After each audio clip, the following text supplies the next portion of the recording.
Luego con vosotros para hacer unos apuntes sobre la teología del libro de los jueces. Perdona un poquito el balsámico, es para la voz, para la garganta.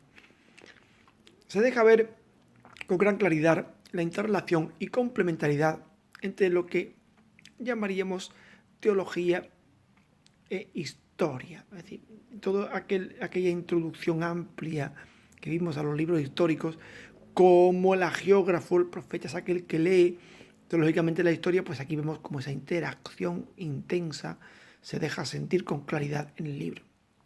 El autor deuteronomista, o sea, los autores deuteronomistas, podríamos decir casi en plural, se han servido de la historia de los jueces, especialmente de los mayores, para plasmar y hacer visible y patente en ellos su doctrina teológica. Claro, los jueces están modelados teológicamente de manera que expresen la teología deuteronomista.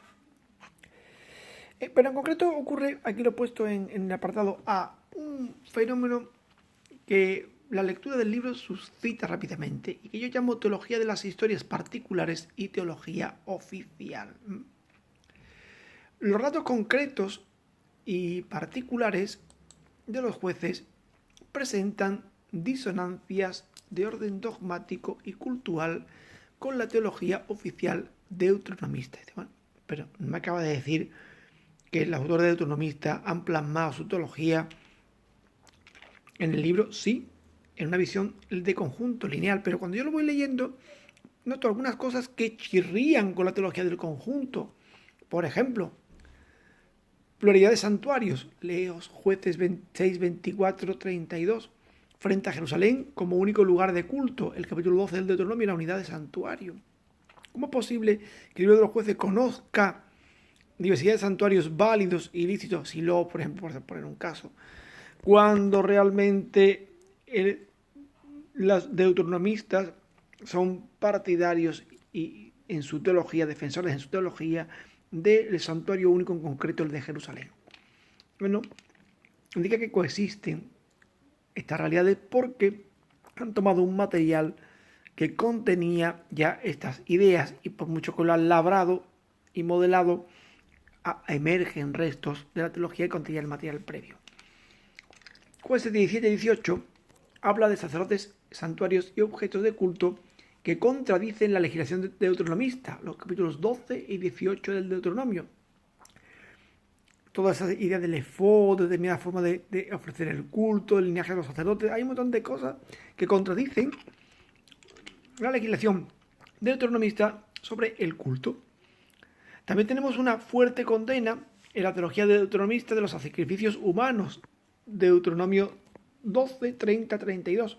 Sin embargo, en la historia de Jefté se admite esta posibilidad. Recordad el capítulo 11 de Jueces, ¿no?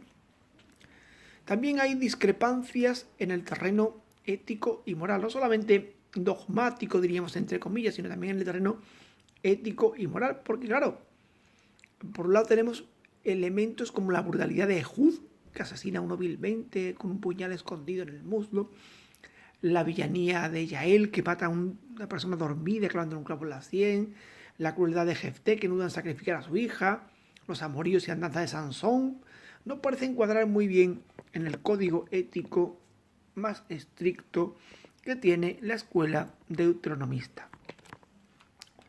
De manera que las historias y las teologías particulares, locales y a veces simultáneas de los jueces han sido transformadas por el autor o autores deuteronomistas en la historia y la teología común y lineal de todo el pueblo. Se han elevado los relatos particulares a la categoría de universal.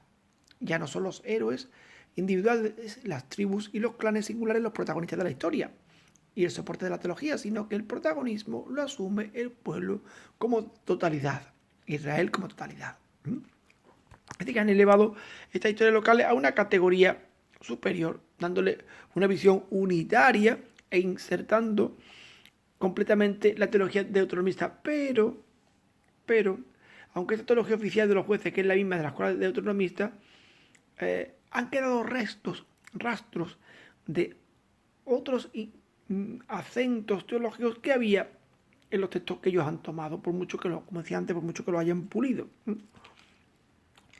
La teología oficial de los jueces, lógicamente, es la misma de la escuela de deuteronomista. Es una teología de la alianza, según la cual, cuando Israel es fiel, Dios le envía libertadores que liberan al pueblo de sus enemigos y hacen posible que haya periodos de paz.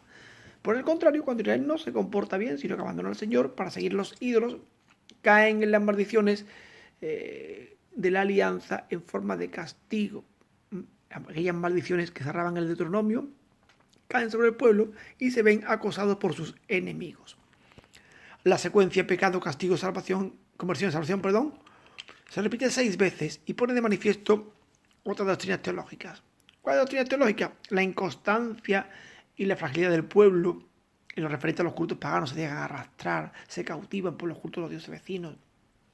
La amenaza que pesa sobre Israel rodeado de enemigos y sobre todo la paciencia activa y amorosa de Dios, que ve como una y otra vez el pueblo hace mal a sus ojos, como una y otra vez van tras sus veleidades y sin embargo aguanta. Todo esto unido, como digo, a elementos teológicos particulares y generales. Una teología unitaria que transparente también restos de materiales que contenían teologías distintas.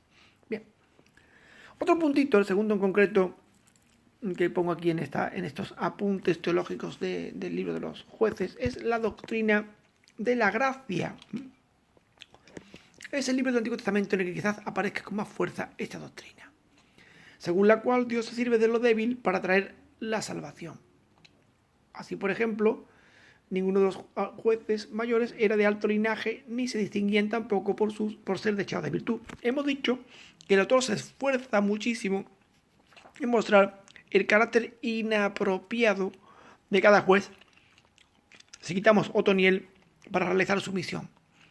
Hemos visto cómo los jueces van en trayectoria descendente, como Ehud es benjaminita pero de la mano derecha pero es zurdo, como Baraj es un cobarde, como Gedeón empieza combatiendo la idolatría pero acaba cayendo en ella, y además como exige constantemente pruebas de fe, como por ejemplo Sansón es un personaje veleidoso, caprichoso, mujeriego, que acaba más que salvando a Israel vengando a sus enemigos, pero no aporta una liberación concreta.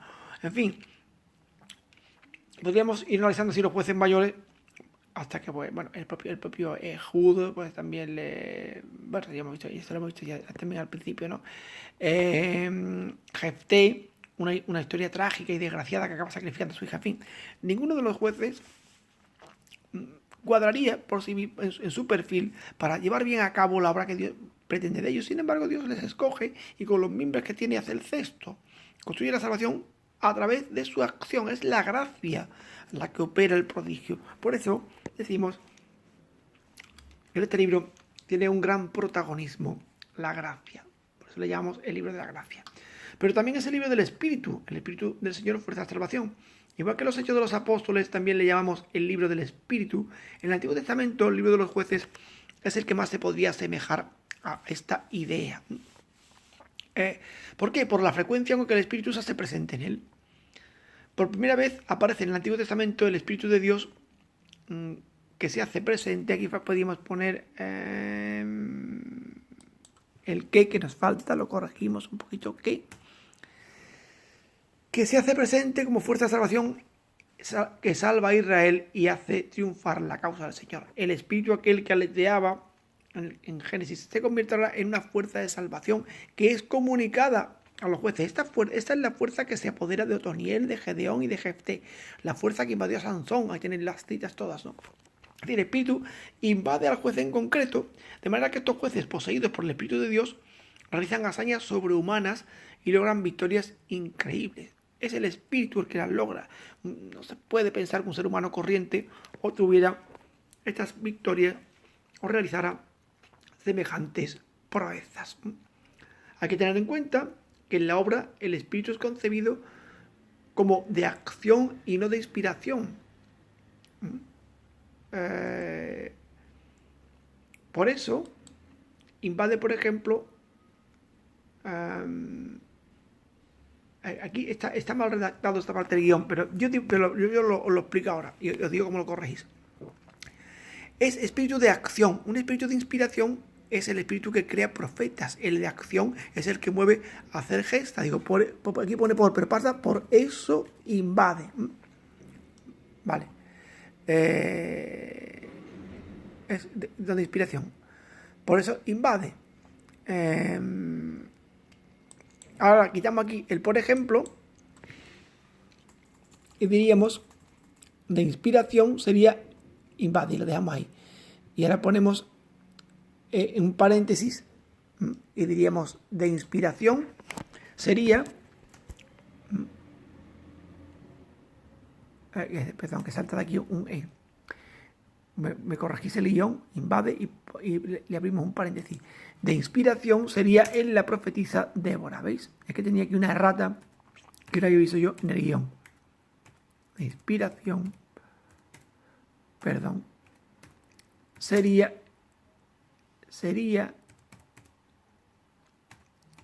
en la jueza Débora, ¿veis? Y cerramos aquí y aquí cerraríamos el paréntesis, ¿vale? Hay que tener en cuenta eso, que es un espíritu de acción, a los jueces los mueve a obrar, a actuar, a combatir, mientras que a Débora la inspira y la lleva a buscar un salvador para el pueblo. Bueno.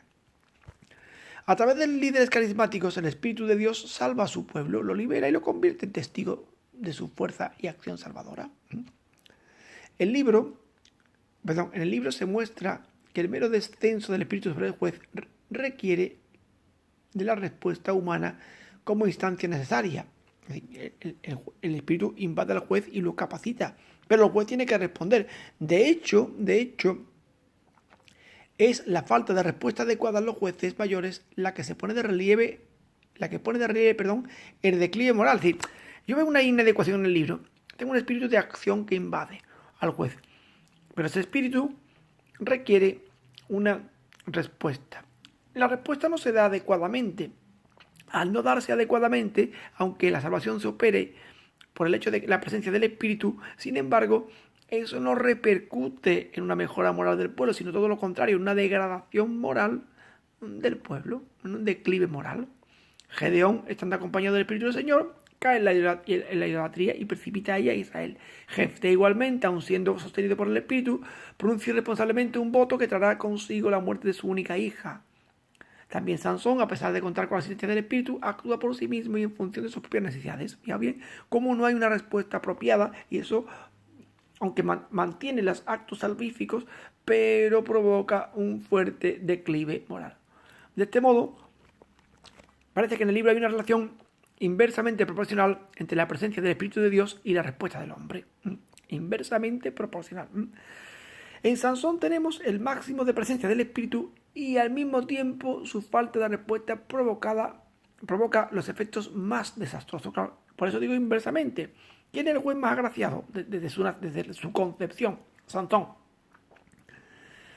¿Quién es el que responde peor? Él. Por tanto, su actuación es la más desastrosa. Por lo que es seguro, pero lo que es seguro es que Yahvé no permanece inerme, sino que consigue sacar adelante su plan salvífico pese a la falta de colaboración y de respuesta de los jueces, dado que él es el que lleva adelante la historia y el destino de su pueblo. Pero eso no quita que la respuesta inapropiada vaya produciendo una caída en la coherencia del pueblo, en la ética que lleve al desastre final del libro de los jueces y que abra el pórtico de un cambio de paradigma como va a ser la monarquía. Bueno, pues esto es lo que teníamos que decir respecto al libro de los jueces. Cualquier pregunta que tengáis que formularme, las erratitas que os he corregido en el guión, que eso son de escribir rápido, pues me las corregís vosotros también y ya cualquier pregunta o cosa que no entendáis me lo decís, ¿vale? Por los medios habituales que yo suelo comunicarme con vosotros. Hasta la próxima.